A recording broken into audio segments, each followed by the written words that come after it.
Hey guys, welcome back to Reverse 1999. In today's video, we're going to go through an updated tier list over here on Pridewin. It's also a completely new format, so I'm going to go through the whole format of it and how it works. And before we get into it, we are going to do another $100 giveaway in this video. To enter, just be subscribed, leave a comment, and I'll do the draw about a week away in a community post. Now, I did just announce a winner from the previous one yesterday, and we have another winner to announce tomorrow. And then obviously we'll have this one going, but just be subscribed, leave a comment, you go into the draw. Happy days. But in this one, we are going to take a look at this tier list. A massive shout out to the team at Pridewin who have worked on this, to Antilla, Gordon, Lyriel, and Blue. They've been putting in a ton of work, writing extra descriptions for all these characters and stuff like that. So I wanted to jump in. Let's get into it. What's happened is we've gone away from the old tier list format, and we're looking at it in patch specifics and then having an overall tier list as well.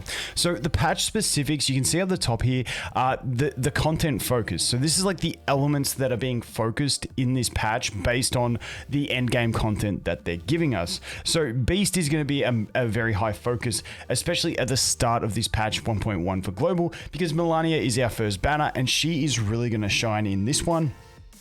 And then if we look at CN 1.4, you can see that CN 1.4, it's really focusing on the mineral and star elements, and also it's really focusing on the mental damage aspect. So you can see that we are getting like a bunch of these star mental damage dealers starting to shine in this patch for them. So that is that. And then we have the overall. This is basically what is the ratings are given to characters based on their raw performance if there is no advantageous elements or aspects of the game being favored on certain characters. So that's an overall one when you're looking at general usage of characters that you can jump through and you can check how strong the character is in general play compared to the rest of the field. But for this one, I want to jump in and I want to look at global 1.1 and talk about it. Now, the other thing that I did want to mention as well is when you mouse over a character, you'll see that you've got the global 1.1, the CN 1.4, the overall tier list, but you also have this flexibility tier.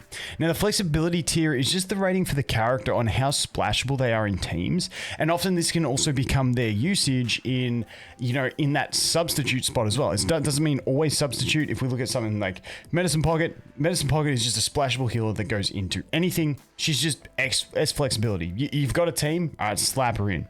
And Ann Lee, very similar. She's a good buffer, doesn't care, chuck her in anything. Now, Cornbloom, here is an amazing 5-star character. In the CN, because the meta is not currently for reality damage, she obviously doesn't shine, but her flexibility is only A, even though she's overall an S character, because she's not as flexible because she can only really support your reality damage dealers.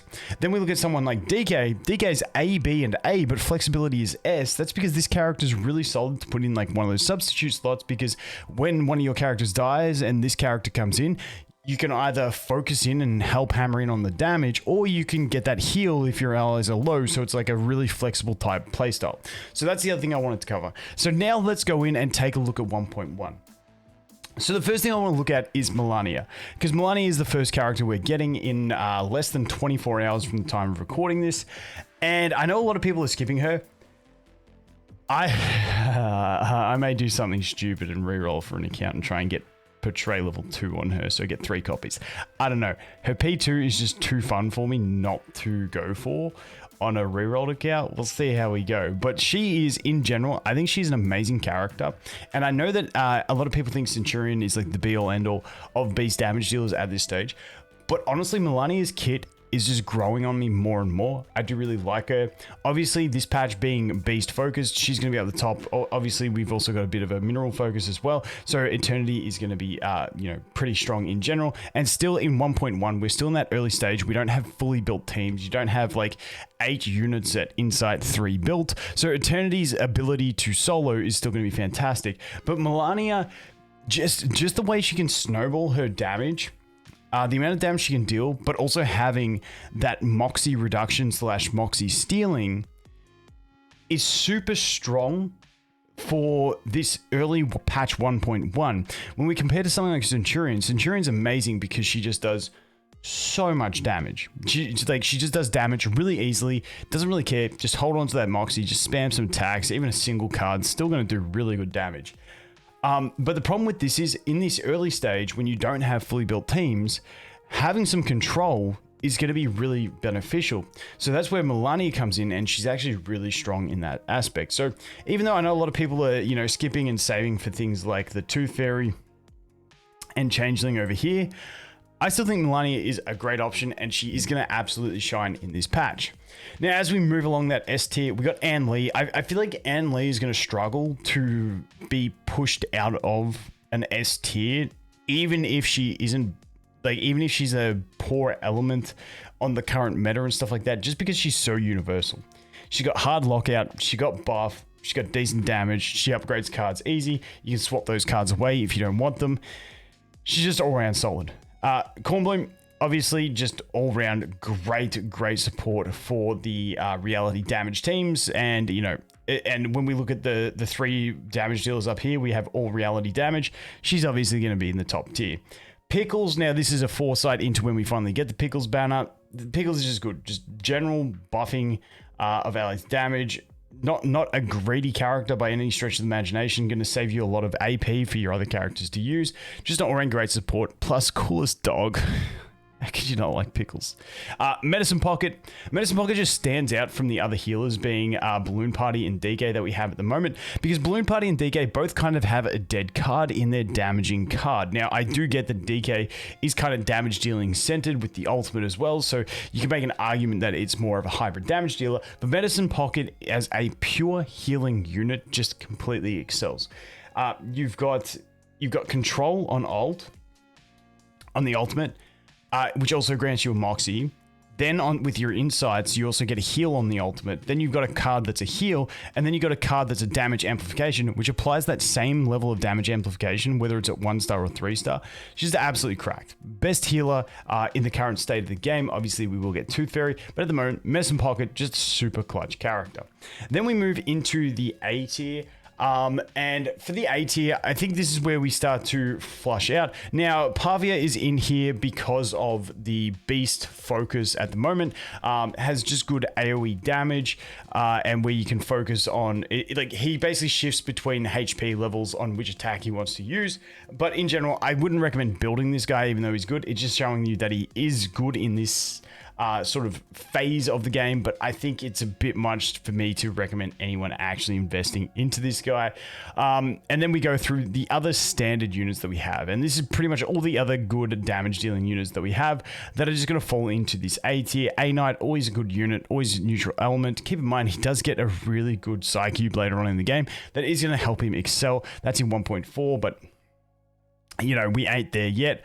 Charlie, just a great 5-star for damage dealing. Druvis, obviously the Petrify thing is still a thing. It's like Druvis, honestly, in this current 1.0 patch, with what we have in the in Limbo, I feel like Druvis is S tier in the current state of the game for the hard content that people are trying to clear and how invested global accounts can actually be.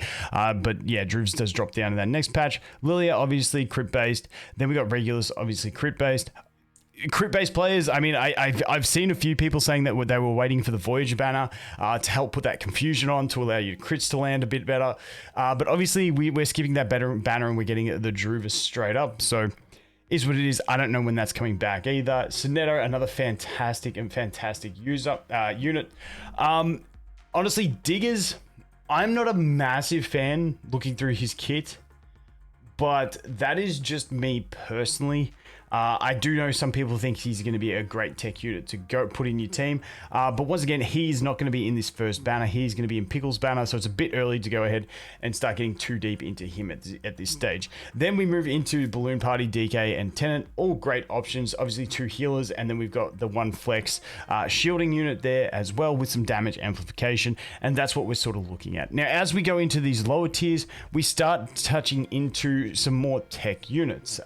Eagle, if you're afraid to play player and you didn't get any good DPS, Eagle pretty solid. This chick whose name I still cannot say, you know, you can tech her, and this is another interesting character where she's got the A tier on flexibility because she has a passive where at the start of the battle she gives all your allies some Moxie, so you can run her as a sacrificial lamb, even where she grants you that extra Moxie and then dies, and then at least you've got a head start on your team. It actually does enable any character pretty much to have a turn 2 ultimate, because because you start with 1 Moxie. Then if you get an opening hand with 2 of that character's cards, you move, with 3 of that character's cards, you move 1 and merge. That's +2. Plus you started off with 1, so you're at 3. Then you use the 2 attacks. That's 5 Moxie. And with her, you can actually flex it around and make any character on your team get a turn to ultimate, whereas right now you got characters like Centurion and A Knight that can do it without having that extra Moxie, but every other character can do it for a turn to ultimate using this strategy. So, you know, that's another one of those units that's a good flexibility type unit, but not overly strong in the meta. Obviously, being a 3-star unit, not going to get too much craziness out of it. The other ones I wanted to mention is going to be Sotheby down here at the bottom. Sotheby is still one. If you get to I3, I feel like Sotheby could go up to the level of these guys. But in general, I don't think many players are going to be there yet with Sotheby. And yeah, she's just basically waiting for 1.2 is essentially what Sotheby is doing there. Miss New Babel with the counterplay. I really want to be good because I really like the pet dog type system, but unfortunately she just doesn't have that place at the moment. And you know, we ain't gonna go through the rest of this. Like Door has his specific usage if you're looking to use it in a specific team, but outside of that, you know, nothing too crazy, and we ain't gonna go too deep into these lower tiers. I feel like the main tiers you're looking at is B and up, and once you get into those lower tiers, if something you think is placed wrong, I don't think it is the biggest deal in the world. But that is a look at the tier list. Let me know what you think of the new format. I really like this format that Until Pride Win came up with, and also the staff. Massive shout out to all the team working on it with Gordon, Lyriel, and also Blue. Fantastic work by those guys as well. But I think this is a really good format. You can look at the current meta and see what's working in the current meta, and then you can still have an overall look at all the characters that we know from CN and earlier. So if you're looking at like, what do I maybe want to pull to balance out my account? What's a good unit? You can see the good supports, the good survival characters. We've got a ton of good DPS characters, so you should be pretty set there. And then we can obviously focus in on the global meta when we want to. So that is going to be it for the tier list. Once again, guys, be subscribed, leave a comment, you'll go into the draw. And as always, thanks for watching. Hope you have an awesome day, and I look forward to seeing you in the next one. Cheers.